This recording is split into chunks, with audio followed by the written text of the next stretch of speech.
Good morning, afternoon, and evening, everyone. Welcome to the Game Week 7 pod of the FPL Wire. I'm your host, Zoph, and I'm joined by my co hosts, Late Riser and Pras. I thought I'd see you in a sweater today, LR. You thought you'd be feeling a bit chilly. Yeah. I thought I'd put that on. I thought I'd put on a bit of blue as well. But yeah, man, happy finally a good week. The season has been quite a disaster, and thankfully all the overthinking and staying up to 2:33, trying to figure out a way to get in Palmer, and stuff like that worked out, man. Like I'm all week, I've just been thinking, imagine if I didn't act on my feelings, what I would be doing sitting here on the pod today. It would probably be a perma tilt for the season. So, like, big lesson learned is that minimize X regret, play with how you feel about certain players because it just helps deal with your emotions better. That's all. What I Uh, would say is being a Chelsea fan has finally paid off. yes. I was about to say, don't need to wear blue, LR. The blue After is inside. Werner, Havertz, Felix, basically he went through all the guys and now landed on Palmer. Yeah. That's the bullseye. Yeah, but I'll tell you what though, the I think the little addition that we've done this season in terms of team selection videos, right? Like I think when we're genuinely verbalizing our thoughts, I think that sort of helps. Maybe it's something FPL managers want to do where they're taking half an hour to contemplate and reflect on their own teams because I was too lazy otherwise last year. Like one of the biggest things on the first and second video I mentioned was that I want to be wary of finishers who are poor after being burned by Darwin, etc. as well. So I could have done the Jackson plus Saka route because it was easier and found more balance. But that thought was stuck in my head that I want to pay more attention to finishing ability. So that sort of helped. No, but kudos for you for not like, Saka, what he did last season and the comments from your team selection video. There's so many comments like, bro, you told me to remind what Saka did to you, etc., etc. I kept playing out it as well. I actually had the whole blah, blah, blah, dovish thing saved on my deck as well for this pot. So kudos to Of you for course you holding did. your guns over there. It's not Yeah, easy. man. I'm happy. It's very easy, I'm especially like, happy. when you've been scarred by something like that to say that, okay, I should not put myself through that again. So kudos for that, man. Cheers, man. Cheers.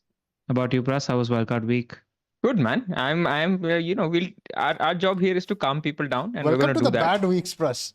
I mean, this is I'm just happy Semenyo scored, man. I was feeling better on Monday.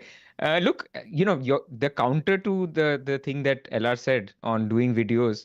I was going through my video that I did on Sunday night. You remember the one I did just on the back? One draft had Palmer, one draft had Watkins, and the third draft had Guardiola. All three scored, and I didn't have either of them. So there is a little bit of X regret, but I think our job here, and completely you'll see that in my mindset, and I'm sure Zoff is the same. Dude, it's fine, man. I mean, this is going to be the season. Like, if you have to be thick-skinned this year, there are about 10 good picks, and you will only Yeah. own about 4 or 5 of them. So you just have to ride it out. You will have the other weeks as well, so it'll flip. And just like if you're somebody who's paying attention to rank, it's swingy as hell these days.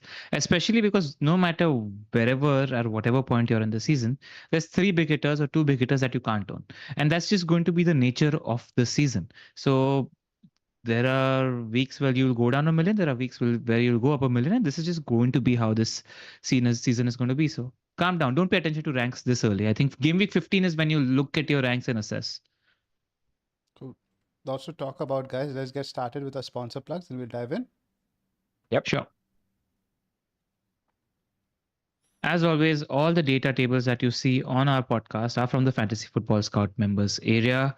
I just think it's a good practice to do it. I don't think you guys got access to Zoff's season early weekly review video that he does on Monday. Only our patrons and YouTube members got to do it. It's beautiful. You get information on how we actually use those members tables, etc. as well. And outside of that, the members articles that the writers put up are quite brilliant as well. So if you do become a member, help us out by clicking on the link in the description below.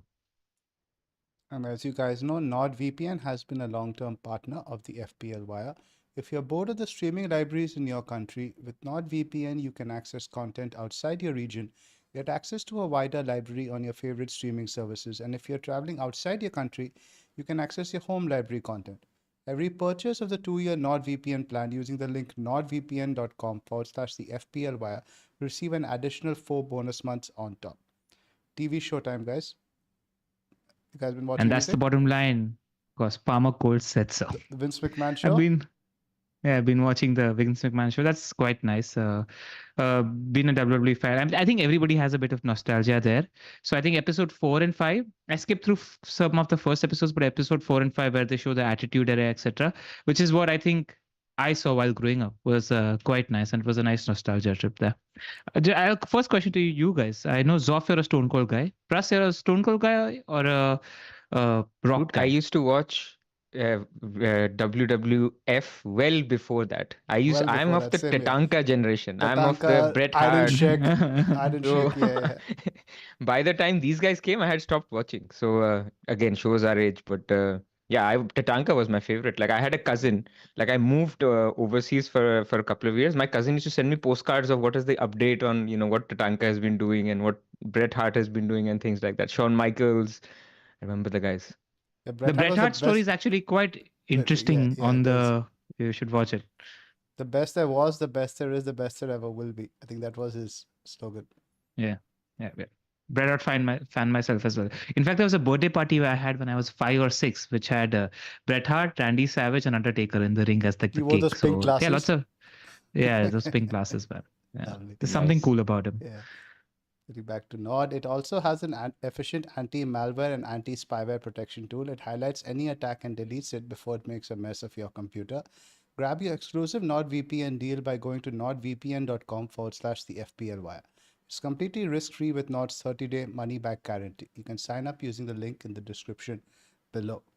Right. Let's get down to it, boys.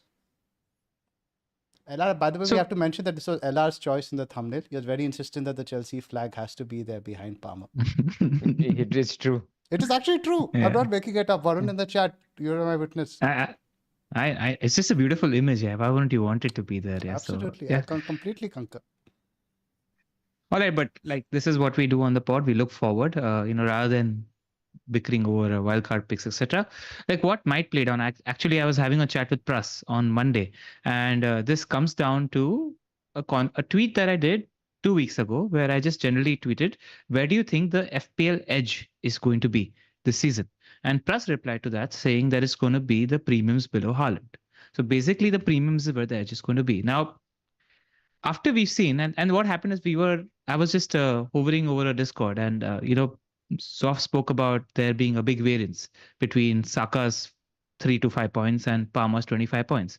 And the thought came to me that this is actually what we need to be paying close attention to this season, because you're going to see big variance. The people who are capable of braces, hat tricks are the guys that cost 9 million and above. So we need to pay very, very close attention to the 9 million above, right? Like when you're thinking about FPL, and I'll refer back to the pod that Pras did with Trout, where there are two aspects to the game, right? A is knowing your chess pieces, which is analyzing the players, etc., and what our projection of them is and where the matchups is. And B is playing chess, which is the planning aspect that FPL review sort of helps us with, right? There are two basic aspects to FPL. It's much more layered than that.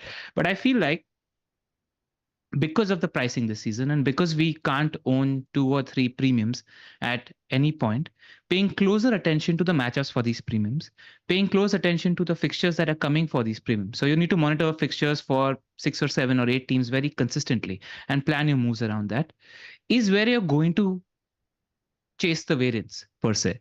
Because you're not going to get a difference of 15 plus points between a Semenyo and a DCL, or a Semenyo and a McNeil, for example, right? You're going to find these 15, 20 plus points in the captaincy for the premiums, etc. So paying closer attention to matchups. Like we didn't get the information this week. I lucked out that Weltman was injured, right? And Webster was playing in his place. Or Van Heck was injured. Van Heck and Weltman were both injured.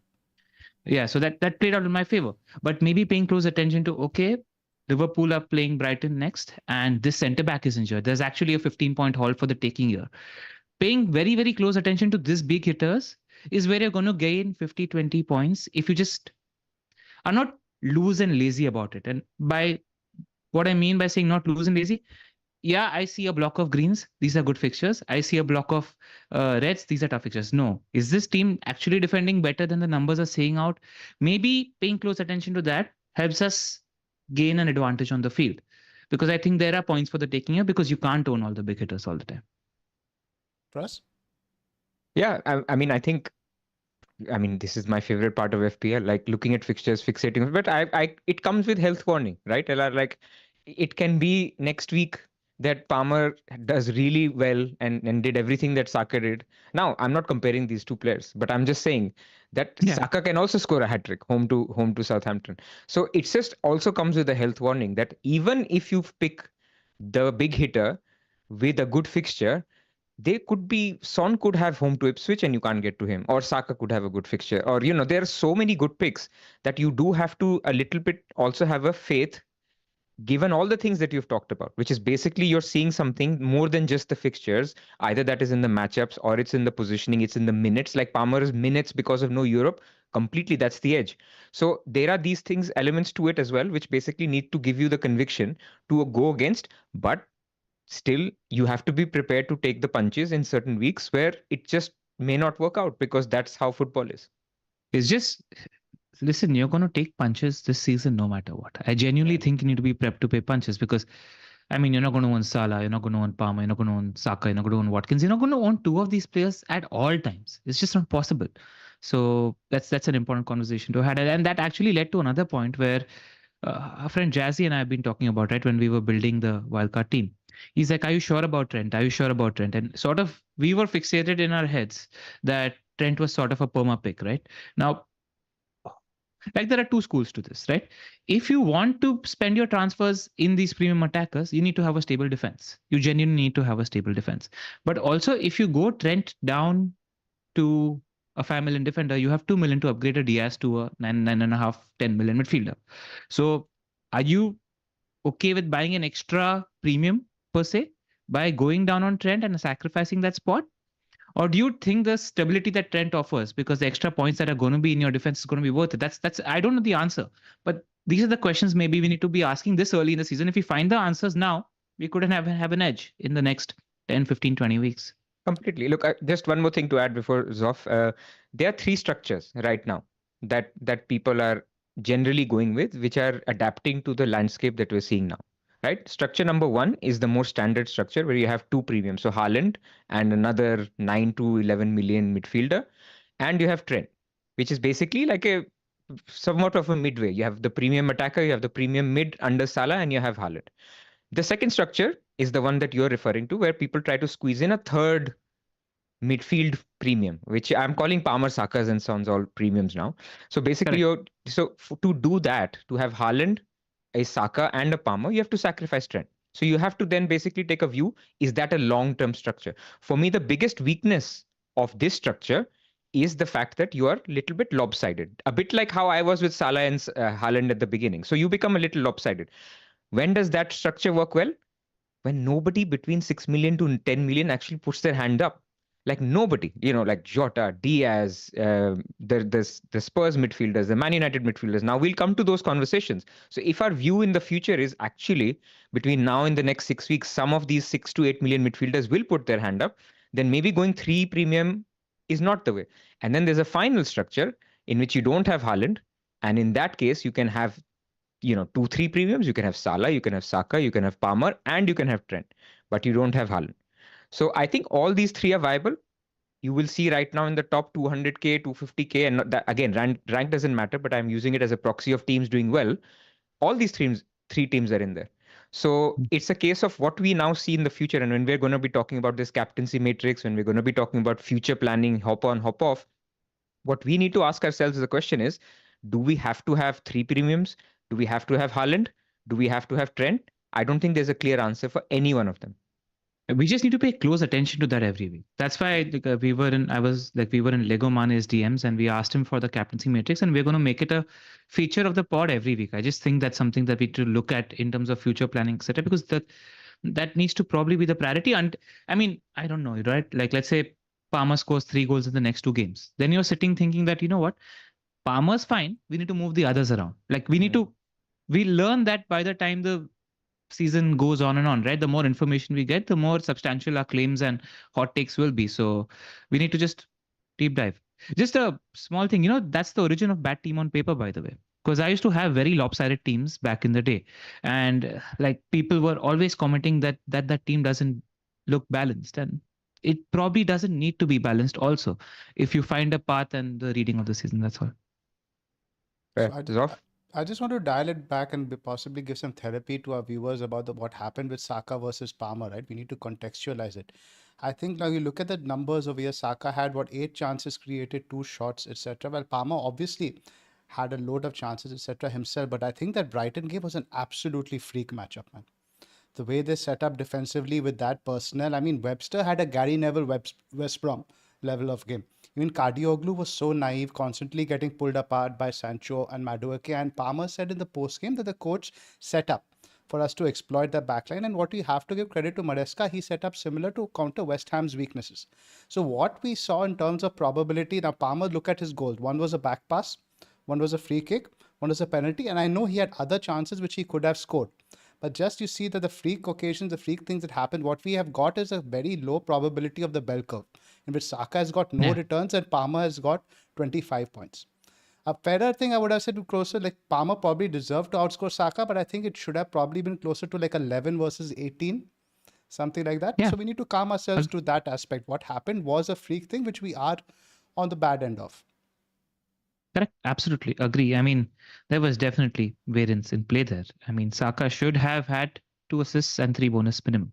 In fact, what we maybe should be doing, Zoff, if you could go to the Lego Mane image with the Captaincy? general thing, and and just not even captaincy. I think this is an assessment of big hitters that maybe we need to be having a conversation about sort of every week. Like if but one thing I wanted to the mention before we look at it, right? Again, we talk about fixtures. I think we need to start looking at maybe like who are the best heavy hitters. I think because now more and more what I'm realizing is maybe this is again very early on to make the hypothesis is that Saka is a good top asset, but he doesn't have these 20 plus points that Palmer does. They put up a graphic yesterday on Monday Night Football with goal contributions since September 2023. Harry Kane this is across Europe. Harry Kane number 1, Cole Palmer number 2, Haaland was 3rd, and Watkins was 4th. So what I'm seeing more and more now that ultimately Palmer's involvement in Chelsea is still continuing to be high. Now, let's say now we look a few weeks down the line, he's going to be playing Liverpool. That could be a more high-scoring game than the Nottingham Forest game. We look at that fixture and be like, oh yeah, Palmer now has Liverpool, Newcastle, Manchester United, Arsenal. I should probably move him on for, let's say, who has good fixtures during that time. A Son, for example. But maybe somebody like a West Ham sets up in a deep block versus Liverpool gives a space for the Palmer to play. And we saw these open games like last season benefit Palmer. So how much should we play into the fixtures aspect with these premiums at all? Is it just pick and choose one, potentially the best route to go? No, I think you're right. Maybe there is one who is better than the other. We don't know that yet. It's too early in the day. But again, there's a season behind that also. The problem that we had assessing Chelsea was that it's a manager change. So we weren't quite early on that. But the reason why I wanted to go there is because in the last 2 weeks, they clicked, right? You could see that there was offensive functionality in Chelsea's attack. And a lot of, like I spoke to you guys about it, where a lot of people said that Palmer's underlying data doesn't look that great, etc. And like Pras knows, I saw the extended highlights for Chelsea for all 5 games that they played this season 3 times last week. I was that obsessed with the getting it right sort of situation. He was a Madueke look up away from getting a goal in every game. Like the chances were that the attack was clicking, it's functional. And that's underlying data, etc. 2 is talent, right? Like I do feel like when it comes to goal shooting ability, he's probably better than his compatriots. And I'm talking about everybody else except Haaland. I genuinely think he's got a better goal scoring threat and just a better shooter of the ball compared to everybody else. The one thing with Saka, though, is something that our Discord actually brought out to our attention, which is quite important, is, the likes of Achu and Sanki mentioned to us that Saka might take primary goal creating responsibility now that Odegaard is out. So the 2 reasons for Saka's very high berserk BPS was because everything was going through him. He was the primary threat in that Arsenal attack, and he looked dangerous as hell. So now what happens is a shift in adjustment happens. Any return that Saka has in probably an easy game to a middling game is that if it's an assist, it's a 6-point assist. It's like De Bruyne from back in the day. Like he is very likely to get 2 or 3 bonus points for every goal contribution that he has. At the moment Odegaard comes back, we need to adjust our perception because I think we were seeing at the beginning of the season Saka being a much more bigger goal threat than he was last year. Genuinely, he was coming inward more, a lot more than he was last year. But is this a slight change? How much can you read from one game? It's a small sample size. He's still probably not creating. They will start creating from the left. The team will start functioning more, and he'll come central. So, man, if people are thinking about selling Saka, don't. I'm worried about not owning him this week. I thought he was really, really good, and he looks sharp as hell. I mean, couple of things to react to you, Zoph. So first thing, I think ceiling and braces. Okay, I give you. Yeah, Palmer has a higher chance of goals or scoring a 15-20. He scored 4 goals twice in 2 seasons. But if you're not captaining, I don't care. Like if Saka ultimately scores 225 points and Palmer scores 240 points, then I don't care. Like one can score in hat-trick, Great blank, point. then one can score goal, bonus. So for me, that does like it's important. It will be more important in non-Haaland teams than in Haaland teams. So that's the first thing. Agree.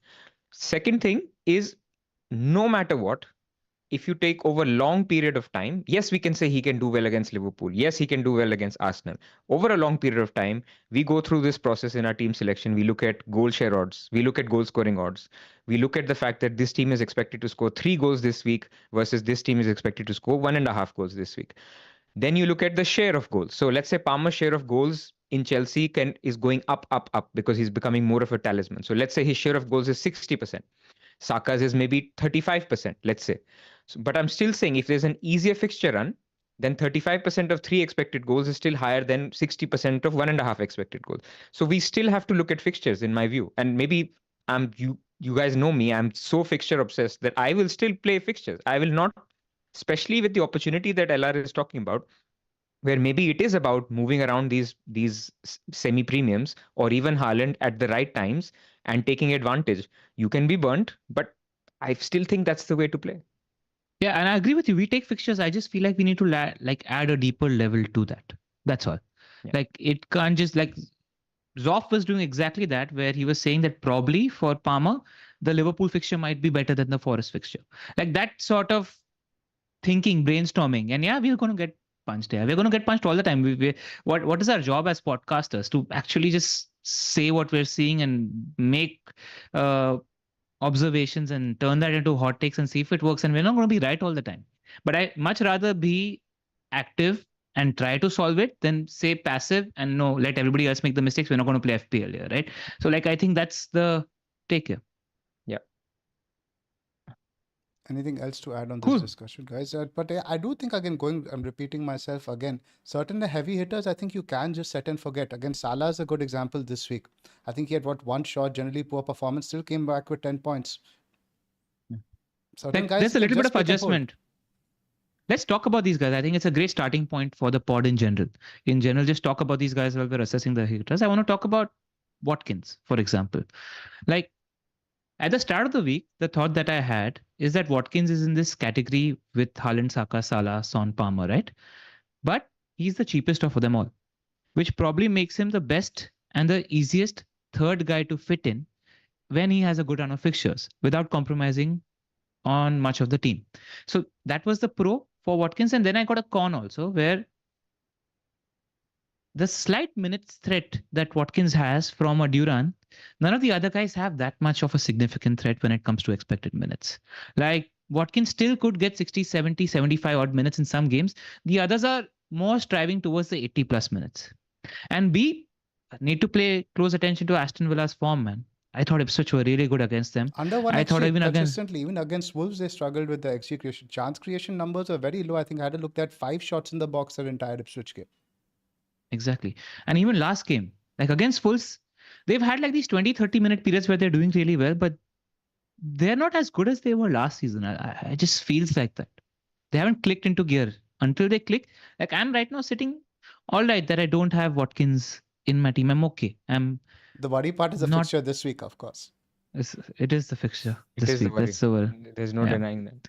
I'll tell you that though. Again, let's not sit on the fence. I'll tell you when Ten Hag's back is against the wall to save his job, he pulls this out, which might not be the best thing for long-term It's a United. United manager thing, right? Even Van Gaal used to do the same thing. I remember that. Yeah. Yeah. So yeah, that's where we are. Any other observations with any No, other? let's Let's talk talk about about all the other Haaland. guys. Let's talk about all the. Let's go through the heavy hitters one by one because I don't think in terms of fixtures we have that much to talk about it, right? Let's skip Yeah. Haaland, for example. No, No, no, let's not let's not skip skip Haaland. Haaland. No? Let's not Okay, skip People Haaland. are cool. not without Haaland. People are Yeah. without Haaland, and they are thinking that they can probably do without him for the next few. I just don't think it's an option. Like I don't think you read into what happened in Newcastle. Uh, this, by the way, Eddie Howe is previous of doing well against Pep Guardiola, so you pay attention to that. And yes, they will adjust to life without Rodri and without De Bruyne. I don't know if De Bruyne is going to be back next week or not. And until then, you think you can get away without Haaland. I just think that they have the world's best manager managing their team, and he will adjust correctly faster than anybody else for them to sort of do well. So that's one factor. And second factor, we'll just talk about captaincy. All right. I do feel like, knowing how Eddie Howe has previous against Pep, Pep has just generally been very comfortable against Fulham in general. Like his team scored 9 goals against Fulham last year. And I do believe in that in terms of certain managers are able to get better of certain managers. I do see this as a trend. And Haaland scored a hat trick in the same fixture last year. So I don't think, if you're thinking about getting away without Haaland, I don't think it's in play, man, especially with Fulham, Wolves, Southampton, Bournemouth, Brighton next. I think maybe you look at it after that, not right now. So devil's advocate on Haaland. And this is not me saying after a blank, right? I mean, I'm not selling him, of course. Game week 12. So basically the run after which you've just said, LR. He's home to Spurs, right? So you'll look at it and say, come on, you can't sell Haaland home to Spurs. It's an easy fixture. But game week 12 is a massive fixture swing for everyone else. So Arsenal's fixtures are incredible from game week 12. Aston Villa's fixtures are incredible from game week 12. Spurs' fixtures are great even now, but even after game week 12, they're great. Liverpool's fixtures are very good after game week 12. So when you sit down and actually try to make a game week 12 wildcard, and I encourage everybody to do that, because the way I like to do things is always try to basically work towards a future wildcard, a future fixture swing. So game week 12 is a big fixture swing. Make a game week 12 wildcard, put Haaland in, and then make a game week 12 wildcard without Haaland, and you'll see the massive difference between the teams. And I think, as a prediction, by game week 12 or 13, Haaland will be under 50% owned. A lot of people will basically come round and say, maybe I can get Haaland. Instead of Haaland, I can get Watkins, I can get Palmer, I can get Saka, I can get Salah. And that will become the template. That is my prediction. He will score points. Of course, we expect him to score points. But basically, what everybody has been saying, the people going Haalandless, I didn't agree with them early season because Fulham at home, Southampton at home, these are triple captain fixtures. But after, I think people will need to be a little more open. Not that his fixtures become terrible, but I think the others' fixtures are really, really lovely. So I think that's the one Haaland point I wanted to make. Are you worried about their performance against Newcastle? And would you? Not at all. Not at all. I think Man City will keep doing what they're doing. If you didn't own Haaland, would you buy him this week? I mean, if you're sitting pretty with Saka, Salah, and Palmer this week, then why? Like all three also have good fixtures. So let's say if Salah was playing away to Arsenal and then you have Saka and Salah, you want to get rid of one, do it. But I think Saka is an equally good captain or Palmer is equally good captain, like slightly below, but not that much that you need to basically take 2 transfers and move them out. Yeah, I'd sell Saka for Haaland this week if I had to. I could, because you're buying Haaland for the next 3. And when you're buying somebody for a bunch of 3 fixtures, I want to get them for the first fixture of that run, so that the odds of being successful sort of in my head feel better, because you're giving yourself a greater run of succeeding. Maybe Salah, but not Saka. Because the Southampton in definitely particular, not Saka. I think Southampton in particular are the team to target more so than Leicester and Ipswich. I agree. I absolutely agree. I am worried about not owning Saka in that game. So definitely don't sell Saka. What might work in your favor is the PSG game. There's some fatigue and stuff like that. There might be something to take the foot off the gas a little bit there. Yeah. So anyway, one point on Haaland, which I wanted to make. I'm not saying Haaland is bad. I'm not saying Haaland will not score a lot of points. It was always about others. And in the first, we have been quite fixated on the first 6 weeks because it was a wildcard window. We were looking at until game week 6. I think now we need to start looking at until game week 12 and beyond game week 12. And until game week 12, I still think Haaland is a great pick. But after game week 12, I think people need to start moving out. So something to think about as you talk about heavy hitters. Maybe we can have 4 of them. Yeah. Also, just like people read into the 0.91 xg for City, etc. as well. Haaland was two half decent passes from Gundogan away from at least a goal, in my opinion. Like genuinely, even in a poor City performance, he should have gotten a goal. It was just that Gundogan wasn't sharp, and I think Pep will adjust that next week. I do think Rodri being injured is the best thing could happen in terms of a title race, though. Yeah, I do agreed. think we do have a legit title race this season. Are you worried about City's attacking fluidity, though, Zoph? Not really. I think they'll still beat the teams that they're expected to beat. Newcastle at home put in the performance like they did. Not even last year, second half, in the first half of last year. What we used to see, the pressing, the intensity. But I think they get it up. They get that way for a big game. The problem with Newcastle is they're not getting that intensity for a Forest at home. They're not able to pump themselves up for that. So for these big games, St. James Park is always rocking. But you look at the next few fixtures for City, you don't see them dropping points in the next 6 at least. Yeah. Plus, I think De Bruyne is back. Foden will be back. Foden is Like a the big team one. is, Foden is a big yeah. cog that's missing right now, I feel. He'll be back. I think after international break, we'll see Foden and De Bruyne They're missing starting. Alvarez also to a certain extent, I think. I think Alvarez did a lot of work in that midfield just behind And the selection was a little bit odd. Like he didn't have De Bruyne and Foden, and he didn't even play Savio and Doku. Like play Savio at least. He's been one of your best attackers. It was a very like negative team almost, which is rare to see under Pep. All Even right. for the Saka, I think we've spoken about Bernardo and Grealish. Yep. So Saka, so question to you guys. Before we actually let's talk about Game Week 7 first, because I want to talk about selling Saka after this week. Let's talk about it, nah? It's fine. I think this is the most important part of the conversation. Even if we spend 30 minutes on it, it's fine. And we can throw in, make it a conversation, sell them when, captaincy conversation, all in there. So Saka after this week, again, it's Arsenal, right? They will probably win 3 out of those next 4. But away to Bournemouth, like we saw with Chelsea, I think, was it? That it's not an easy fixture. Liverpool home, okay, Arsenal will do well, could do well, but Liverpool are much more defensively solid this time. Newcastle away, we've seen just what what Man City have done. Chelsea away again. So what I'm trying to say is maybe if you were to look at a heavy hitter moving around, it's a good window to get on a Son. Now, of course, there is juries out on Spurs and Son and whatever. You can probably cover them with a Brennan Johnson, with a Solanke, with a Kulusevski, Madison. There are lots of options.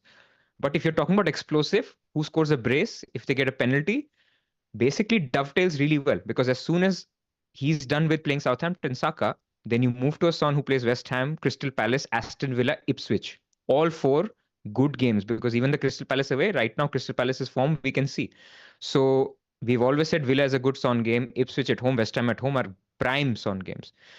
It's a question. Would you look at that? I would be looking more to get Solanke in terms of what I'm seeing from Spurs. I think that in the couple of games ago when Spurs, Solanke, Son plays together, Son had 1 shot and 7 chances created. So that role adjustment has happened a little bit. But the template move this week, which a lot of people have already done or are looking to do now, obviously, is sort of the knee-jerk move from Saka to Palmer. What are your guys' thoughts about that, doing that this week? Russ? I mean, we can talk about Palmer next if you want. Like I think the window to get Palmer was last week or 3 weeks ago or 4 weeks ago. I don't think this is the window to get Palmer. Like we could be wrong, but we did this exercise and we'll talk about it on Wildcard 7. If I was wildcarding this week, I would still not have Palmer. It's not about being stubborn. Correct. And we need to talk about, like, for example, for me in Palmer, I would have made maybe 100 drafts. Palmer would have maybe made it to a couple.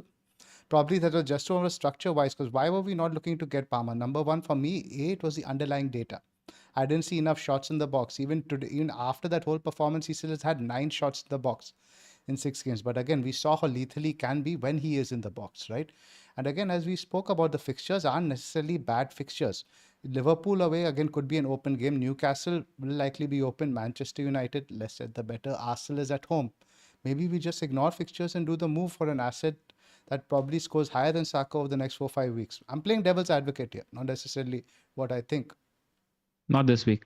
Saka has the better fixture this week. Saka, in my head, has better expected points this week. But now, what about moving him to Palmer next week, for example? Even though it's Liverpool, like Pras said, instead of moving to a Son, who I believe, let's say Palmer is a better asset, I said, I'll just get Palmer for Liverpool. It's fine. I don't mind it. In my head, like there is a possibility that Palmer is just the heir apparent to Salah. He's done a season of 30 plus returns. he's not done much this season and he's sitting on 10 returns. Because probably he's so elite, there is a world in which he doesn't need to do much to just hit 30 plus returns again because he's that good. And I'm talking about from like a talent standpoint. So like he was in a sort of non-functional team for first half of the season. He wouldn't play the 6-7 games and he got to 30 plus returns. Now he's under a better manager and a more functional team with no midweek fixtures. He could do that again quite easily. So to be assessed, but this is the hypothesis where he could just be better than the other 10 million guys. Exactly the I'm point not I was trying convinced. to make. I mean, Chelsea could lose to Liverpool and Arsenal, and I won't be surprised. Like I wouldn't be if I'm surprised either. proven wrong, Just again, these are just hypotheses we're trying to Yeah. frame now. I'm not convinced on like, look, we are all this is all a hypothesis. We are all And learning. let me So, ask you, Pras, if now Yeah, we are all learning. Yeah. we In are fact, we learning. should be asking each other these questions. Yeah. It's fine. What if the scores were reversed this week, LR? Would you still be saying that? Let's say if Palmer had got an assist, Saka had gotten a 14-15 points, is it a bit of recency bias creeping in? Keep in mind, it's a large, we are still learning, so I can understand. One in game week 6 is sort of what you learned from. So we have to find a balance between recency and learning. You know how miserable I was, right, last week?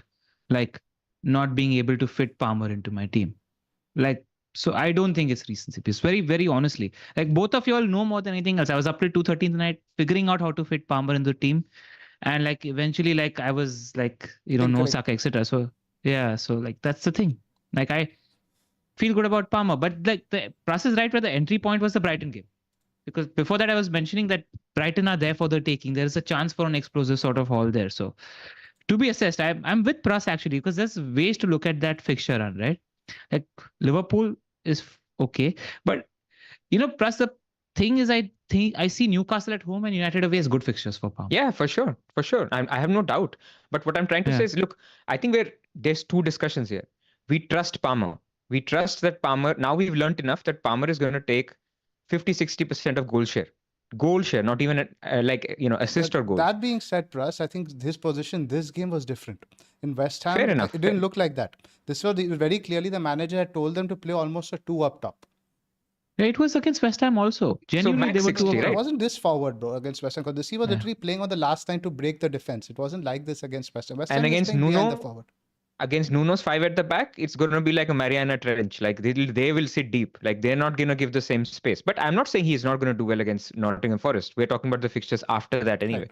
But what I'm trying to say is, I don't yet trust the team. They are doing incredibly well as a spiky team.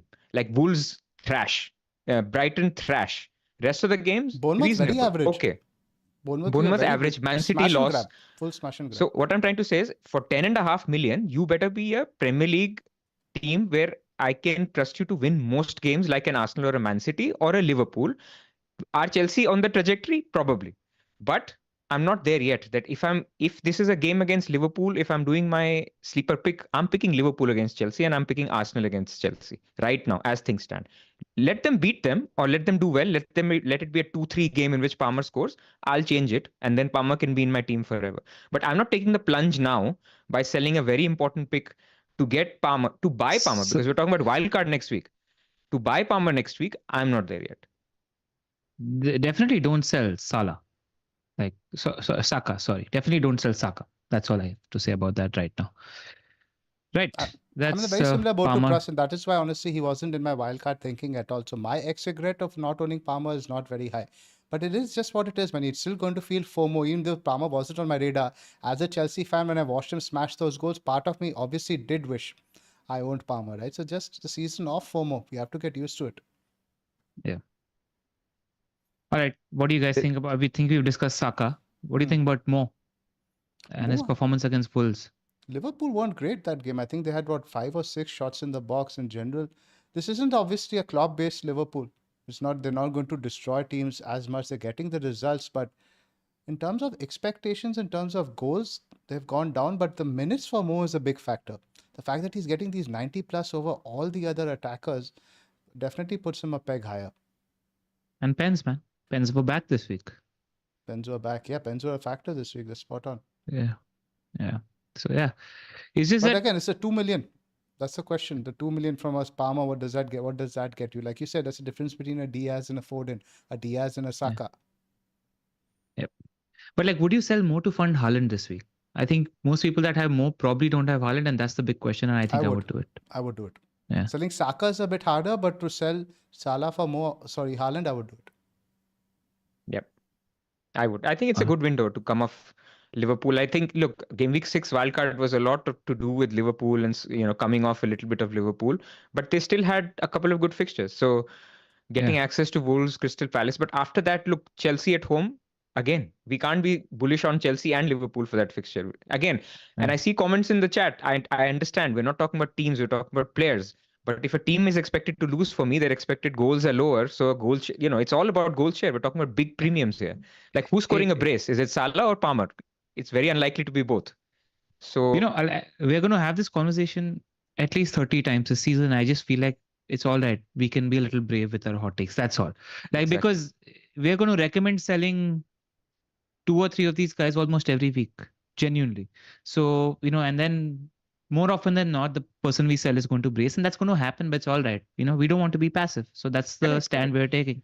I mean, people were like, oh, you should have had Salah and Haaland in game week 1 to 5. Saka got a return every single game. So people who went Salah over Saka actually didn't really win as much. It was just because that enabled them to get some cheap picks instead of a Solanke, which actually worked out. So it's actually not about the premium picks, because premium picks will continue to do well.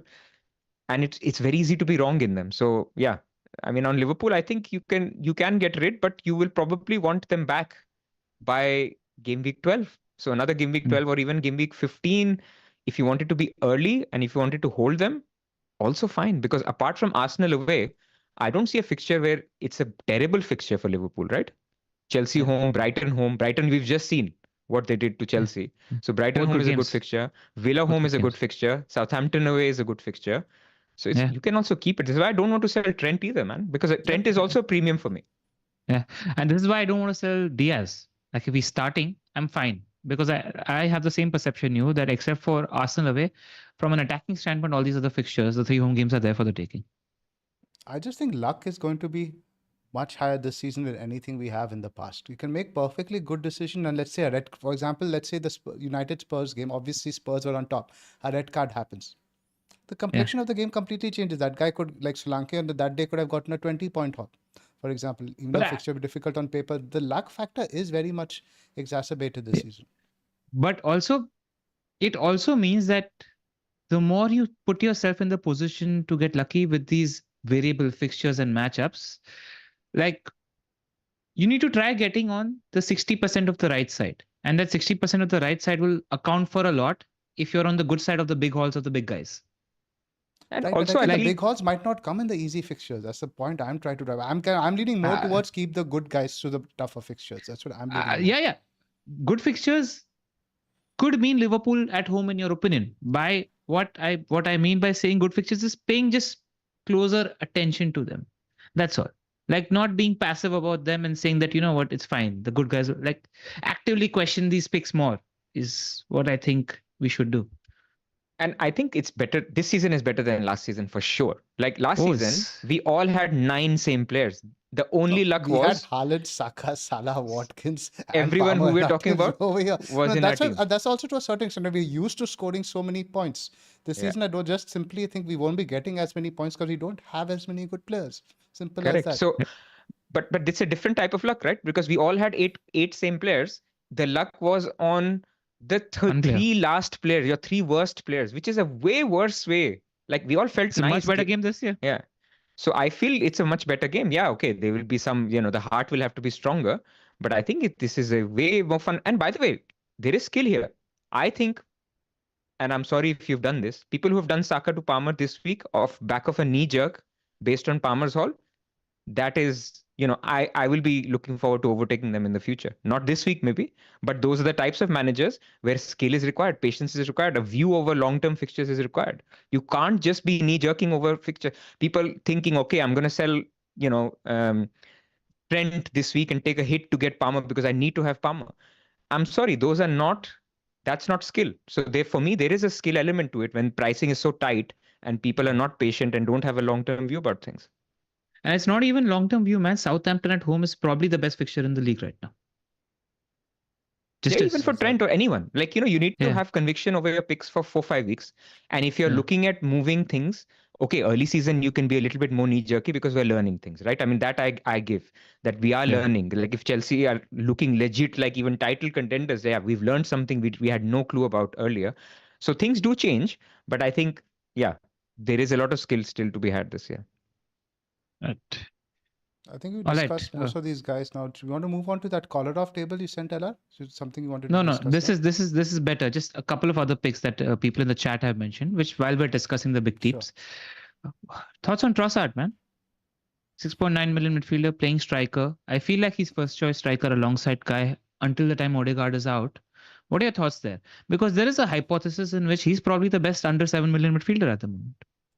With the midweek games, think he's above I don't Jesus trust him for minutes. With the midweek games, I just don't trust it. Pras, are you there with Ross?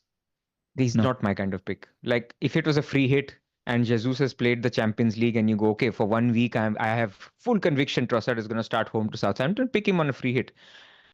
Transfers become very precious. And in fact, wildcard or no wildcard, because you still carry through wildcard. So let's say you haven't wildcarded yet. Still, like transfers are very precious this year. So use them on somebody who you can have for 5-6 weeks so that you can use those other saved transfers for other important, big hitter moves and things like that. And we're not even talking about injuries. Like last couple of weeks, we've been fairly lucky, and I would, touch wood and say that. Like the weekend, we've not had any big injuries. So maybe, you have to plan for stuff like that. Like there's a lot of fixture swings. You just can't say wood in this podcast without smiling, can you? You're saying touching wood and we can't see your hands, so we never know. Yes, I was touching wood on injuries. Yes, indeed. So anyway, that's what I know. Long answer to your question, I don't think he's a pick. Yes, he's decent, but there are the 3 better Arsenal picks. All right, and just one other player I want to cover, because I don't want to talk about Isak and Fernandes because I don't think they're significant at the moment. But like I'm in the same boat as Son, as Zoph here, where I think next week I'm going to actually ask Lego Mane to put Son/Solanke, because I'm more interested in Solanke at the moment than I am in Son, because I think he's the XG hogger. He's a 90-minute man. I spoke about Son's age last year, and I just think that might come out to converse. Solanke is this prime age, etc. So like I'm more interested in Solanke than I am in Son at the moment, and that's where I am. Like he's on my radar. In fact, like it was a knee jerk, and then I saw Southampton play against Bournemouth. But like I wish I had Solanke. The one player I wish I had this week that I don't have is Solanke. That's all. Wanted to add that. I mean, you saw the Man United game, like the pace with which they transition. I feel like sometimes he gets left behind, like Solanke. Ange made a good point now. I think the reason for Brennan Johnson's goal uptake, he said that Solanke is occupying a lot of the centre backs. So they're being drawn towards him, which is why the other guys are doing better. So I see the point you're making there, Pras. It sort of goes well with what Ange said. Like in this game against Brighton, if you think about it, firstly, Brighton will learn, right? They're not naive. Hurstler mentioned after the game that we need to go back to the drawing board and see what works. And reassess. But second thing, let's say they show up as naive and they play the similar way. Who is making those runs? It's going to be Son and Johnson. It's going to be Solanke who gets fed through the centre back or through, a Bissouma, and he then finds a Johnson's run or a Son's run behind. So I think Solanke is a great pick. I think a lot of people will get Solanke by next week. But I just caution that he's not the ceiling captain pick from Spurs. I still think that could be a Johnson or a Son. Just the one thing in his favor though is like he looks like a 90-minute man. I just think he looks like a 90-minute man. Yeah. And there are goals for the some rest in the Europa League now. Once it picks up, I hope he starts seeing his rest there. I'll be worried about 90 every week. Yeah. I mean, I'm personally Son curious. I think not a lot of people will go there because a lot of people have got Palmer who will hold. A lot of people who have Salah who will not sell.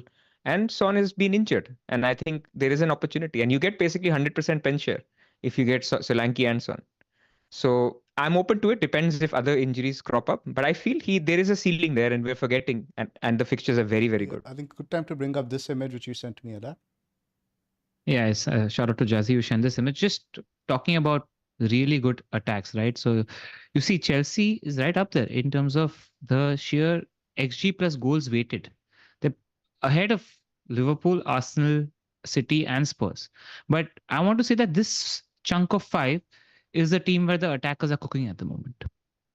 Chelsea is up there, Arsenal, Liverpool, City, and Spurs. Spurs is also pushing very far. So these are the players we're looking at from an attacking point of view. And Spurs have a good run of fixtures coming, which is why it's warranted that we're looking at those attackers. Spurs data is a little bit distorted though by the last game. It's 4.5 XG from the last game alone. Yeah, but it's. I agree with the point you're making, but just to keep mentioning in general, like Baker's mentioned to us, right? They dominated a lot of games, but they weren't finding their cutting edge. Are they on the verge of now finding that killer pass? And they played the best club that they possibly could to facilitate that. So yeah. One thing about Chelsea though, also I do feel like the higher percentage of shots are going to fall to the front too, more than the wide men.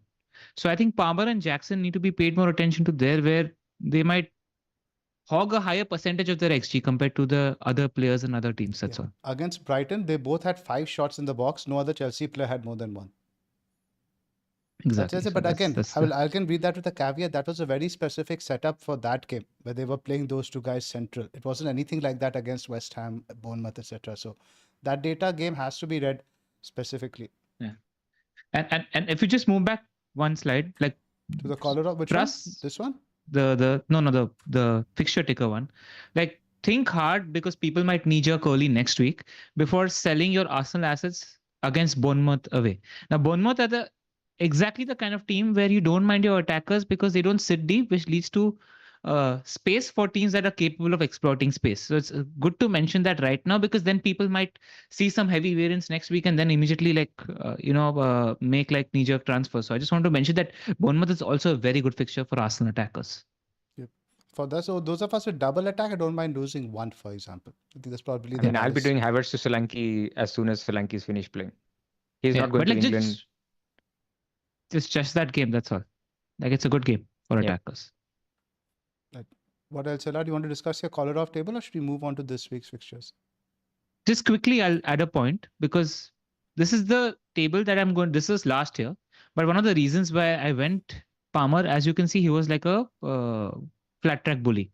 He was a more significant flat track bully than Haaland was. But what I'm going to do is maybe edit a more recent version of this table and come back on the pod next week. During the international break, I'll populate a table. And I think we should just regularly, maybe every 3 or 4 podcasts, look at this. So we will have Lego Mane sticker rolling for the big hitters, as well as how these players are doing against different caliber opposition, so that we're able to take more informed decisions when it comes to these big hitters. Yeah, I mean, we'll also need to agree who the Bramble teams are, right? Like sometimes, like Brighton, if it's less caught, like Palmer is the lowest, but if it's the Bramble is the highest. So again, we don't know where Brighton sits. Like we discovered this week that Brighton away against a fast-pacey transition team could be a Bramble. And by the way, for people who don't know the context, Kolarov, Lescott, Bramble are basically the hard, medium, and easy teams. So that's also another layer, right? We need to change also up and down according to injuries, the tactics, etc. Yeah. But in general, just like, are we seeing some trends here? Are attempting to see if there's any trends here? That's all. 100%. Right. Yeah. I'll actually come to your DMs and ask for suggestions in terms of how we can make it more foolproof, this table. That's all. Go on. Let's have a look at this week's fixtures. Do you want to do the sleeper plug before or after? Yeah, let's do the sleeper plug. We sent out some jerseys and we have some winners to announce this week as well, Pras. Yeah, so I mean, I will bring it up first. So the September competition is finished for the Pick'em League. And for those who don't know, it's a league where you pick the result of the game, of every Premier League game. It was very tough, man, September. The winner had only 19 picks out of 30. Like, does that surprise you? I think I understand some of the matchups, because we had Gameweek 5 that was tricky in terms of the teams that were playing. We've seen upsets as well, right? Teams have been dropping points. City have dropped a few points. You've seen now other teams as well. So it was tough, like getting 19 right out of 30. So Adarsh was the winner in our Congratulations, Discord league. Adarsh. Good FPL player as well. Second was FPL Rejects or Yash. And the third one is it's Paul, unless that's just his sort of online name. But Saurabh is number 3. Sorry. And so it's basically those are the three Discord winners. And so if you're new to this, if you want to join, you have to basically become a member on YouTube or join us on patreon.com/the FPL Wire. If you are part of the membership or the patron, then you will get access to this Pick'em League. It's not too late because the October will prize or the month will start obviously from Saturday. So if you join before that, you will be part of the pool, and every single month the top three will win a Premier League jersey. And we have a broader league as well. So even if you're not a Patreon, if you're a subscriber, you're a listener, you're a supporter of the podcast, then you can join the public Pick'em League, which is the QR code is right here, and you can join that. And that one is an ongoing league, so it's basically it'll run annually, and every single month there will be a monthly winner, and the monthly winner will also get a Premier League jersey. So and sorry, at the end of the year, the top 10, the first two will get a PlayStation 5 and the other 8 will also get a Premier League jersey. So there's lots of prizes up for grabs. All you need to do is predict the result of the Premier League fixtures. And I think just right now is the right time to join because you want to be a part of the monthly competitions to win those kits. That's all, man. It's just the right time to join. So download that app and join our leagues. Just having some look at the predictions for this week. I think first few games were unanimous. Brentford is a team I want to talk about, and this again ties into our discussion in the next one. Do you guys know how much XG they had against West Ham? It was poor, no? Under 1, I think. 0.36. Wow, that's terrible. So, and how much XG did West Ham have? 0.96. So it's sort of like a nothing game, pretty much. At 0.36 XG, especially when you scored first, normally what you'd expect that now then West Ham would come out. They would actually have had spaces to counter attack. But either they sat back due to game state or just the lack of missiles affecting their attack. Which is why I think I've gone for a draw here. Plus, you've gone for a Brentford win. See, I think Brentford's data, if you look at single episodic data, it's a little bit noisy because Brentford, the way they play is the modern way. We'll only take big chances. Right. So basically what we're saying is they got no big chances in the game. But I expect them to get two big chances because that's their run rate for Brentford, to get two big chances, and they put at least one of them away. So I think against Wolves, they'll get two big chances, and I think they will put at least one of them away. So that's why I think Brentford, I haven't lost faith in the manager. Nothing has changed in terms of the structure. I think they tried out this new thing with Carvalho as the number 10, just behind Sade. Maybe they look to change that. Carvalho could move off the left. Lewis Potter could miss out. Something like that. But I think, look, Thomas Frank is an elite manager. He'll work it out. So I trust the manager over anything else. The main thing is Norgard is injured. So what happens in that midfield? Norgard is a big once that captain comes in, who misses out is the information that we need to get. I think Damsgaard misses out, but yeah, TBD. Yeah. The other difference we have in Leicester Bournemouth, I think LR, you've gone for a draw. Both Pras and I have gone for Bournemouth win. He doesn't own Semenyo, so you know. Yes, Semenyo was good yesterday, man. I think he was really unlucky to get that one return. Just that deflection of Otara denied us some, I think, 5-6 points more. Pretty much. But his XG was only 0.2, right? Like he's a very I don't want to put him down with comparing him to Doku, although Doku is a good player as well. But he's a very lively player. So like that doesn't mean good FPL points output. Like I was watching the first half and I was like, this guy's blanking. Like he's just dancing around, trying to create stuff. And the goal he scored was out of the box, something a little bit of a worldie, not like a complete worldie, but it was a low XG shot. Yeah. So yes, we did get unlucky with the chance he created, which should have been an assist. Like I actually, when I was watching the game, I was like, okay, come on, one assist, done. And then I see on Twitter people are saying he didn't get the assist. I was like, what the hell? I've just seen it. He got the assist. And there was this deflection. But anyway, my view on Semenyo is, had he blanked, he would be like an urgent sell after this week. You remember I was saying it in the Wildcard video as well, that if he blanks these two games, then he becomes an urgent sell. So at least I'm glad he got one return. Everton right, let's go to the. Let's just transition back to the main fixture slide and a team before. Yeah, let's just go team by team. Fixture team by team, game by game. Any talking points? That's about it, and then we can move to captaincy. That's cool. Yeah. Let's look at the week ahead rather than the week behind. Let's start with Palace, Liverpool, and I think the big one here is potential Diaz replacements we need to talk about. If we get a leak that he's benched on Saturday, it's the early kickoff. Liverpool play Wednesday against Bologna, I think, at home. Yeah. So there's about 68 hours between the two games. So I think the team sheet against Bologna is going to be very indicative of what to expect in the early kickoff on Saturday. So, if at all, and we have received new Liverpool news so far this season. So in you don't need to, but just have a replacement in mind in case Diaz starts midweek as well. In case Gakpo starts midweek, I don't think you need to worry that much.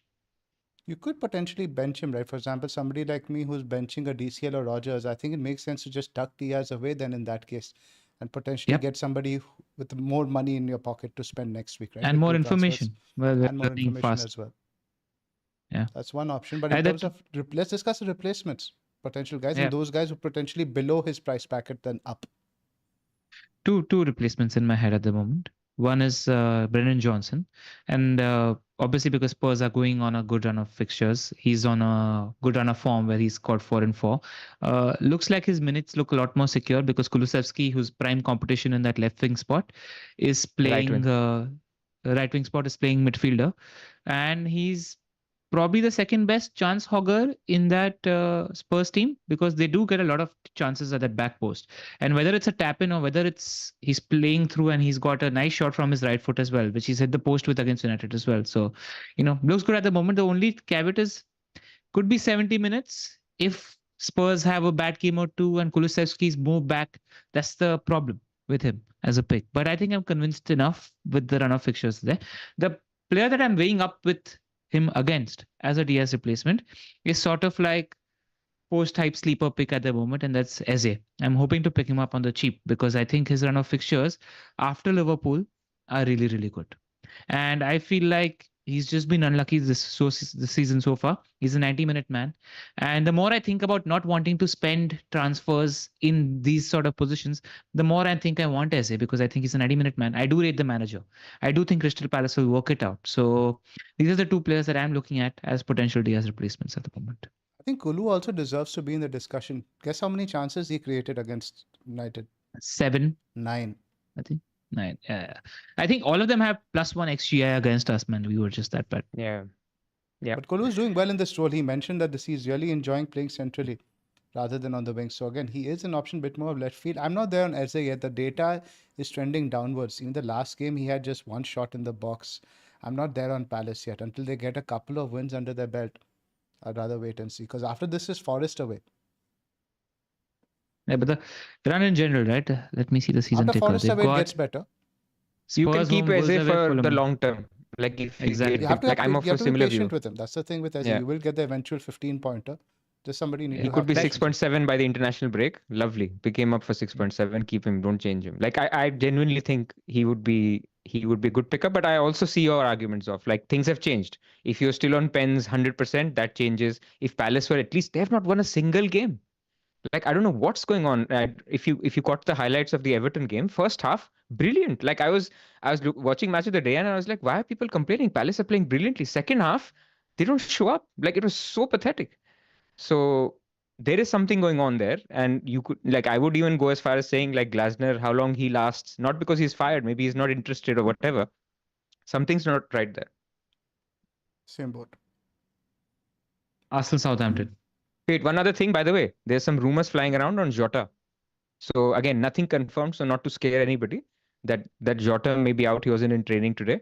So does that change anything? Like, would you hold Diaz long term? But Jota is really a Darwin competitor. But maybe you see Gakpo playing up top.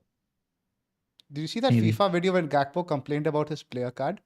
So they give all these player cards to all these players, right? As FIFA has launched, so give Gakpo's ultimate team card, and he was complaining about being classified as a striker. He said that he asked them specifically that he should be classified as a left winger. Ah, okay. Interesting, just some context. Anyway, just thought I'll share that. Yeah. Arsenal Saints. Is Saka captaincy option over Haaland?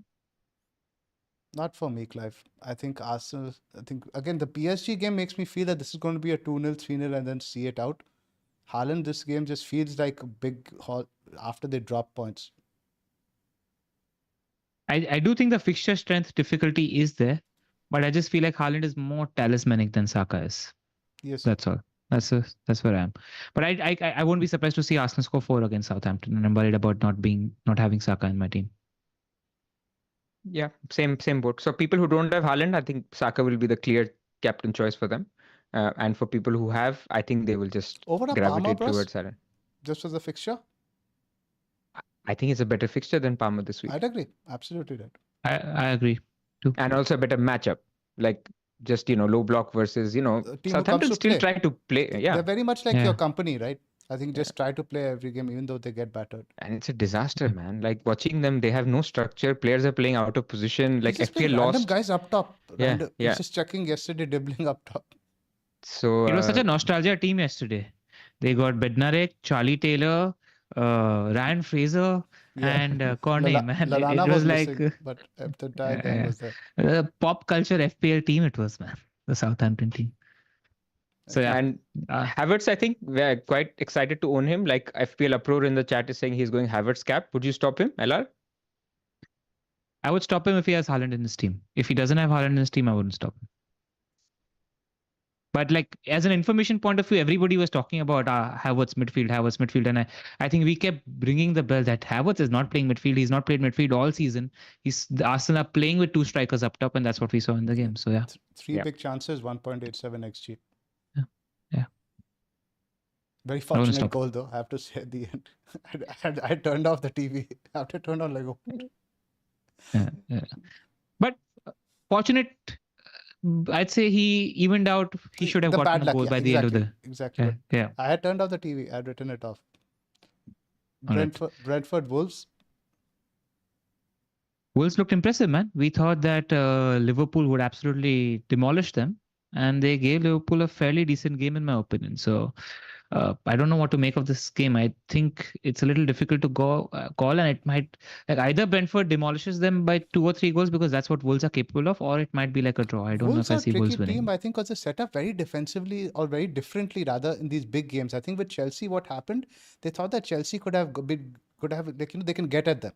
Rather, they don't have to sit back. With Liverpool, they adopted a very different mindset. So again, with Brentford, I think it's a team they think they can win. So I'm expecting like a 2-1, 2-2 sort of game. So you guys wouldn't play Brentford defender over Rico Lewis or something? Like, let's say we don't get any news, and this is obviously pertaining to my team, but maybe relevant for others. You would just play Lewis. You have to start Rico for that upside, man. 100% play Lewis. 100% play Lewis. Brentford are not showing themselves defensively adept yet. And Wolves are generally a good attacking team. So I would not play a Brentford. Yeah. I think Leicester Bournemouth we talked about already. Good attacking side Bournemouth, but I think 2-1 kind of game. Just generally, Leicester haven't been beaten hard by anybody. I want to mention that they give a game to anybody and everybody, and they've done that all season. And one other point that actually came to my notice was that's why we own premium defenders. Justin scored 2 goals and did not have any bonus points to show for it because he conceded 2 goals. And that's why the BPS went by -8, which is why the good defenders will eventually come through. And I just wanted to make that point. Absolutely. I mean, this year is the year to own Arsenal, City, Liverpool defenders and goalkeepers. And whichever defenders defenses show up as capable of keeping cleans. Yeah. City, Fulham. I think we discussed that captaincy fixture, play your assets, 2-0, 3-0. If you get a league, Foden is playing in this game, would you move in for him? If potentially we get a league that Diaz isn't and Foden is, and you can afford the move, I'd do it. What if the way to afford that move is Trent out for a hit? Probably not, because that doesn't sit right. I mean, I actually have 2 free transfers. Now, obviously, I can't get to him because I have 3 City already. But I still won't do it with 2 free transfers. Like, why? You should. Let's talk about that for a second, Pras. We had a lot of conversation on this regarding your third City pick, and you were very comfortable locking yourself out of Foden. Tell our viewers why. Well, we are having the discussion now that even if people will get the news that Foden is starting, they're not comfortable that he's the pick, because I feel there will always be uncertainty, because now let's say you have the funds and you can get to Foden for free in this week. Then you'll think, okay, after international break, but De Bruyne is back. Is he still going to start with Champions League? How will the rotation work between? Will he get all the games? Is he going to play some games on the right? Probably not. But when you have other elite options, just 0.5 million more or a million more, I just didn't think people would do it as much. Like, I could be wrong, and I'll happily reverse my move. And the other thing was, my Edison pick is only for 5 weeks. like it's going to be Raya. I just didn't want to park the fund somewhere else because shit happens. And sometimes your funds get directed somewhere else and then you don't have the funds to get to Raya. I am convinced long term, Raya Gabriel are the two picks from Arsenal. Even Saka, I'm saying like I'm open to losing him for Son, for Palmer, maybe structure dependent. But I think those two Arsenal picks are just long-term glue picks. Like I'm not worrying about my goalkeeper forever. So that was the thinking. Plus, I like the fact that people don't like Edison. That's what it is for us. You just wanted to back Edison. Exactly. No, but I'll add to that. Like normally this season I don't mind it because there's a season in which at any point there are 3 other big hitters that you can't own. So it's not like we are stuck for the amount of big hitters that are in play this season. Absolutely not. Everyone's going to own Foden. Yeah. West Ham, Ipswich, we can skip. I think we just want to mention Leaf Davis' numbers last game. 7 chances created, 3 big chances created, no returns. There's a haul coming at some point. Look really good. We can't bench him in our draft, man. He does well anyway. We shouldn't bench him. He got a bonus point in FPL as well, right? This week? Because of these numbers. Yeah. After conceding 2 goals, you have to keep in mind. So you got -8 BPS and still got a bonus without any returns. Ridiculous. Yeah. Everton Newcastle is a game I want to talk about a little bit because one of my dilemmas again this week is whether to bench Calvert-Lewin or Rodgers. Now, is this a better or a worse game than Palace? But who they had last week? In my view. It's a similar game. Like Palace and Newcastle away are not amazing. It's not an easy game. Like I don't think it's clear that Everton will win. They could even lose this game. But I just think for me, like I have the same. At the moment, my decision is Calvert-Lewin. He's going to get a week's rest. He's going to play full minutes. Whereas with Rodgers, it's the same dilemma. Like he could do well, but what he did doesn't influence my decision for this week. So I'm still on DCL over Rodgers. DCL was unlucky not to get any returns. Actually, 2 shots in the box. There was a chance that Doucouré broke through. Just got stopped by the centre back. So I do get what you're saying. And Everton, they got the win. That's what we were talking about, right? They need the first win to get that home crowd going. Be boisterous. I think I'd be saying an Everton win over here 2-1. And like you said, Newcastle away, not that great. Shout out to but McNeil. To be clear, Rodgers is a good pick. Like, in fact, a lot of us, if Diaz is not starting, I'll be happy to play Rodgers instead. Absolutely. Yeah. The hamstring thing is just something I want to monitor. And I think I'm a bit happier now not having Rodgers as a perma play every week, having seen that. I do see some rest coming up for him in the other side of the international break. In general, also Aston Villa need to click, man. They're not there quite yet. They're still maybe like playing football in 3rd gear, in my opinion. If they're like a 5-gear team, that's all. Agree. But Everton wanted to shout out to McNeil because we did mention that. He's not had any shots, but he's playing number 10. So by virtue of playing under number 10, you should be falling under the goal. So that's what that happened. So just a good steady pick at 5.4 million.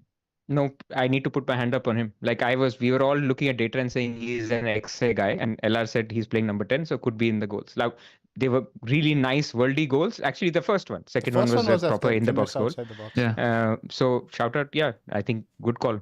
Good he's pick, in the form of his life. I think he's an absolutely purple patch right now. And I think he's looking more talismanic than DCL to that team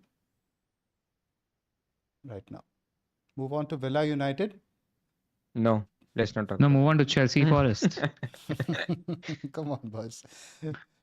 What happened there? You got battered. Even before the red card, you guys were getting battered. It's not like you guys like it's the first time I was like, come on now, Ineos, change things up. Like the players are not playing for him anymore. Like heads down, etc. These are the signs of a change in guard is happening. And like if there's a poor performance in the next game or two, I don't mind it because I think we're ready for change now. Lost faith, man. Lost faith in the manager. That's where I am. We have a United chat, and I think as early as the 3rd minute, Alan and I, we were like, this is embarrassing. This is shocking. This is like before even the first goal, which was on the 3rd minute anyway. It was complete disaster. Like I have not seen this kind of incompetence for a while. And it's not just Spurs were great, so not taking much away from them. We could not have 2-3 passes together, consecutive passes. I was counting in the first 10 minutes. Nobody could make a pass for them to make another pass. It was not happening. So, I mean, it's not great. Remember what Sir Alex said, guys. Show faith in your new manager. We have shown faith. This is his 3rd year. Should be given at least, second year. At least give him till the end of the season, or at least until after he plays Chelsea. Oh, of course. We forgot talking about Bruno. Oh yes, Yeah. let's talk about Bruno. We do talk about Bruno. That wasn't a red card. That wasn't a red card. He slipped, but Ah. how? Like, I'm still on the fence on if the referee is given it, and we've got new rules with the VAR guys. Like, we're not going to overturn. It was not. How can you call it a mistake? Like, if he thinks, It's if not a the referee mistake, thinks, but I don't think, yeah, like, obviously, I don't think on appeal he will be successful either. But I don't think that red card should have been given. fair. Yeah. But wouldn't I have agree, changed the man. result. Maybe instead of what was it, Wouldn't have changed 4-0? the result. Yep. It would have No been chance maybe of changing. maybe instead of 3-0, Like, it would have been 2-0. the only way it changes the result is if there's if we get a goal and then there's a change in momentum. Otherwise, nothing's happening. Let me ask you guys though, what impact does lack of Bruno now have against Villa? Does it make you guys better or worse? Necessarily, because Bruno has been pulling up trees in terms of defensive, etc., etc. It might actually put you guys in a better shape in terms of a more And defensive, more rigid he was midfield. also he wasn't our best attacker against Palace, by the way. Like, he broke down a lot of attacks where everybody else was being concise, etc. So, but the thing is, I just don't know what to expect from Ten Hag, man. That's the thing. Is the manager going to make the right calls? What kind of coaching are the players getting? Why is there so much space all the What's your time? Europa League situation on Thursday? Are you guys away or at home? I think you're away now, right? Because I think last weekend you played Porto at away. home. Away, Portugal, yeah. Porto away is tough, bro. Yeah. So Porto yeah, man. away, then Villa away. Yeah, I'm worrying about benching Rodgers now. Draft players start getting United defenders in because Tuchel ball might be incoming. I hope not. Cool. I think we've spoken about Chelsea, Forest, and Brighton Spurs. Let's go to our bus teams. Chelsea, just one thing I want to talk about your defense, man. Like, it doesn't look like a steady, stable defense at all. Like we're talking about the Chelsea Liverpool fixture. Like, Liverpool attackers might have fun against the Absolutely. Chelsea defense. The team is functional, but the Bob defense is Sanchez not at the is moment. not a good goalkeeper. I didn't understand the Yeah. number of people who are interested in buying Sanchez, and I was talking about in our Discord all week. Do not buy Bob Yeah. Sanchez. I think eventually he is going to lose the shirt, and we still haven't gotten around to this whole back passing thing. They asked Maresca after the game, "What can you do about the defense?" He said, "We are going to continue playing like this. We will concede some goals. We try to get better, but the good thing is we are attacking and scoring goals, etc." So if you're going to keep conceding like this, we have to score goals to win matches, which again plays into Yeah. the Palmer Jackson point we were making earlier. But you also score goals like this because you're playing like this. Like, Yes, it takes absolutely. a while to get goals. So you have to see it through, I reckon. So yeah.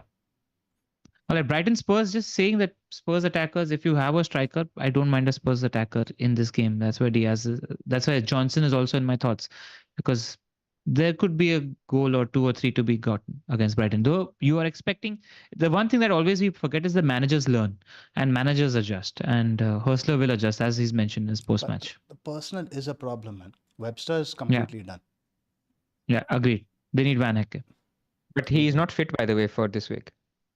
He's out this week fully. I mean, I saw FPL Instinctive tweet that there is some local Dutch news that he's out of the internationals as well. So this could be worrying if you don't have a Spurs He'll probably attacker. play a deeper line then in that sense. Because you can't do the Dunk and Webster is just mind blowing that you can even contemplate going with And that. against a team like Spurs who will murder you in that sort of game. It'll be fun. It's the last game of the weekend again. Man, Let's do bus teams. once Maybe unlucky, man. Diaz to Johnson can be done earlier. Yeah. Yeah, That's I'm a thought. leaning towards that rather than just playing Rogers, but it all depends on Rogers' fitness, minutes, etc. Because is it unfathomable that Rogers gets benched if he plays 90 minutes midweek? No, too important. Duran Watkins start? No. No. Zoff, you got to bench him knowing he starts and I know, knowing but he I'm can just- do I'm it. just Can do asking it the right. questions. No, he's My- gonna start off. Is my I was And actually we Go actually ahead. struggle against strong runners, and Rogers is the strong runner. Right. So Flecken in goal, Lewis. This is my team. Flecken, Lewis, Gabriel, Trent, Diaz, Saka, Bumo, Semenyo, Calvert-Lewin, Haaland, Cap, Havertz, Rogers, Mikalenko, Greaves on the bench. Try to save a transfer. Even if I do get the Diaz, because I think I will still try to save the transfer because I want to get. There's a lot of moves I want to do next week. Lar, your team? This is me, Raya, Trent, Lewis, Gabriel, Rogers, Boomer, Palmer, Diaz, Haaland, Havertz, DCL, and Carvalho on my bench. So I have a decision between Rogers and Carvalho, but the data that you Rogers. cited about Rogers easy. 0.36 doesn't look very convincing for Carvalho. That's it. I'll see. I'll see what I want to do later. And open to moving Diaz out if he doesn't start. That's where I am. Because Who? my eighth attacker isn't that strong. BJ, BJ right? or Eze. BJ. BJ or Eze. These are the two I'm looking at. Right. So, Pras, this is your team. Just to save some time, it's basically the same as mine, but with your different goalkeeper.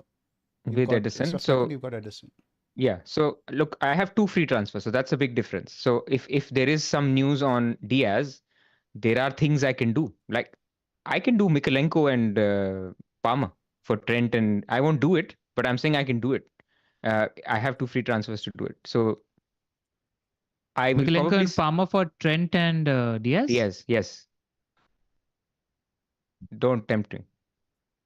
So basically what I'm trying to say is I want 3 free transfers next week. Or I could do Johnson this week, but there is lots I want to think about next week. Like I want 1 more week of information on Spurs. Actually, I'll get 3 more games from Spurs, right? Or actually 2 more games. I'll see the Europa, I'll see the league, because I'm still keen on Son. Like I will definitely next week do Havertz to Solanke. I will definitely move Diaz out. I think I will move Diaz out. And then I'll have another free transfer to do something else. So I'm not ruling out, for example, having Solanke, Son, and Johnson for that run. So, and then Son becomes Palmer later. So that's kind of a structure that I have in mind in terms of path. And that's what I will see I will do. I'm not selling Trent. Like I'm not keen on selling Trent unless he's injured or something else. Cool. Let's Cheers. wrap up. Cheers.